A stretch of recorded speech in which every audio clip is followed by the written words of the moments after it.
हिरवे हिरवे गार गालीचे हरित तृणाच्या मखमालीचे त्या सुंदर मखमालीवरती फुलराणीही खेळत होती। बालकवींच्या या कविता आठवल्यावर रसिक श्रोते हो, सध्या आपण पाहतोय की सगळीकडे बहरलेला निसर्ग आपल्या डोळ्यासमोर उभा राहतो। याच निसर्गाची साध दाद आणि तिचं सौंदर्य अनुभवण्यासाठी मिळून सारेजणीच्या वतीनं आज काव्यवाचन आपण घेत आहोत। नमस्कार, बार्शी संचारच्या मिळून सारेजणीमध्ये आपल्या सगळ्यांचं स्वागत। आपण दर महिन्याला कविता सादर करत असतो आणि दिग्गज कवींच्या कविता आपण यामध्ये ऐकत असतो आणि आपल्याला हा उपक्रम आवडतो अशी आपल्याकडून प्रतिक्रिया मिळते। त्यामुळे खरोखरच आमच्या सगळ्या जणींना खूप मनस्वी आनंद होतो आहे। आता बघतोय आपण की बाहेर पावसाची रिमझिम सर येते, त्यामुळे मनाला हळूवार चिंब भिजण्याचा एक अनुभव येतोय आणि हवा जी हलकीशी वाऱ्याची झुळूक झुलते तेव्हा हलकसं मन प्रत्येकाचं हवेच्या हिंदोळ्यावर झुलायला लागतं आणि ज्या वेळेला टिपूर एक सूर्यकिरण त्याच्यातून टपकतो तेव्हा हायसं वाटतं। असं ऊन पावसाचा खेळ, रिमझिम बरसणाऱ्या सरी, आल्हाददायक वातावरण, सगळ्याच गोष्टी कशा अनुभवायला गोड वाटतात ना। आणि हाच अनुभव, हाच आल्हाददायक ठेवा, ही निसर्गाची एक किमया अनुभूती आपण सगळेजण आज आपल्या या निसर्ग कवितांमधून अनुभवणार आहोत। चला तर मग कवितेला सुरुवात करूयात। सादर करत आहेत मिळून साऱ्याजणी। सुरुवातीला कवी सतीश भगत यांची कविता सौ तृप्तीताई गदगी सादर करतील। माझ्या कवितेचं नाव आहे निसर्ग। आभाळ ऊन वारा निसर्गाची ती कला, आभाळ ऊन वारा निसर्गाची ती कला, रिमझिम ते पाणी आवडते निसर्गाचे सौंदर्य मला, आवडते निसर्गाचे सौंदर्य मला। हिरवे हिरवे रान त्यात पाखरांची ती गाणं, हिरवे हिरवे रान त्यात पाखरांची ती गाणं, बघताना मी त्यांना विसरते आयुष्याचे भान। आभाळ ऊन वारा, आभाळ ऊन वारा निसर्गाच्या सानिध्यात आहे सुख इथे अनमोल, निसर्गाच्या सानिध्यात आहे इथे सुख अनमोल, किती विविधतेने नटलेली आहे पृथ्वी आपली गोल, पृथ्वी आपली गोल। आभाळ ऊन वारा, आभाळ ऊन वारा। खूप छान कविता सादर केली। यानंतर गुरु ठाकूर हे जे सिद्धहस्त कवी आहेत, ज्यांच्या अनेक कवींची गाणी पडलेली आहेत आणि ती रसिक मनावर रुंजी घालतात, अशी गुरु ठाकूर यांची कविता सौ ममताताई कुरमुडे जैन आपल्या पुढे सादर करतील। कवितेचं नाव आहे पाचूच्या रानात।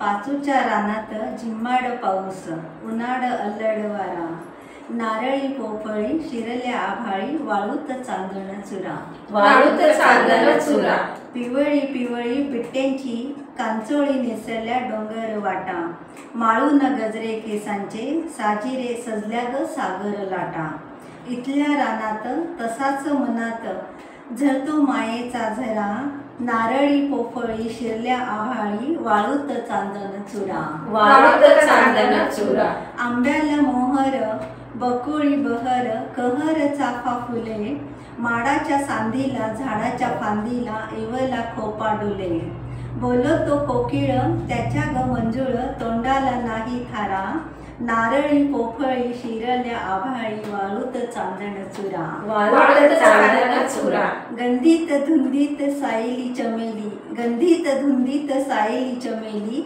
लाजरी लाजेची पोर, पळस पांगारा पिंपळ पसारा, जीवाला लावतो घोर, घंटेचा निनाद घालून या साद, सांगतो जा पोरी घरा, नारळी पोफळी शिरल्या आभाळी, वाळूत चांदण चुरा, वाळूत चांदण चुरा, पाचूच्या रानात झिम्माड पाऊस, उन्हाळ अल्लड वारा, नारळी पोफळी शिरल्या आभाळी, वाळूत चांदण चुरा, वाळूत चांदण चुरा। खूप छान कविता सादर केली ताई। वाळूत चांदण चुरा म्हणजे चांदण्या ज्या टिपूर आकाशात पसरलेल्या आहेत, तर त्याचं प्रतिबिंब जे रात्री बघताना वाळूमधून जे स्पार्क होतं, चमकतं, त्याला कवींनी वाळूत चांदण चुरा अशी कल्पना आपल्या कवितेतून रेखाटली आहे। यानंतर लक्ष्मण शिंदे यांची कविता सौ माधवी बरिदे सादर करतील। गवत हिरवे हिरवी झाडे, हिरवाईने नटलेले डोंगर, झाडावरती बसून पक्षी, रंगवू लागले स्वप्न सुंदर, रंगवू लागले स्वप्न सुंदर. सुंदर फुलांनी फुलल्या वेली, फुलपाखरे गोळा झाली, फुलांवरती बसून त्यांना रंग वेगळा देऊन गेली, रंग वेगळा देऊन गेली. गवताची ती हिरवी पाती दवबिंदूंनी सजून गेली, रविकिरणांनी येऊन त्यांना मोत्यांचे रूप देऊन गेली, मोत्यांचे रूप देऊन गेली. वेगवेगळे सुंदर पक्षी प्रभात वेळी गाऊ लागली, सुंदर त्यांच्या गाण्यालाही सप्तसुरांची लहर आली, सप्तसुरांची लहर आली. हिंडता फिरता प्रभात वेळी निसर्गमनी भरून घ्यावा, निसर्गातील अनुभवांचा मनी ठेवा भरून राहावा, मनी ठेवा भरून राहावा. वा, सगळ्या कवितेमधून निसर्गाचं वेगवेगळं रूपडं आपल्या डोळ्यापुढे उभं राहतं.